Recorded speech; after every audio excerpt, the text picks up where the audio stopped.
Motiv debuted its new all-electric chassis, which is able to seamlessly drop into a truck or bus manufacturer's assembly line at this year's Work Truck Show. Motiv has experienced a lot of growth lately. We think the whole electric vehicle industry is experiencing a lot of growth right now, and we have a couple new announcements for the show.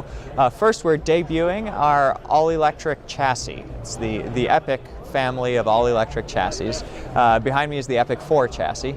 And what we offer with these chassis is the same Motiv system, but installed on a proven known chassis. This is the E450 base that can drop into a truck or bus manufacturer's assembly line.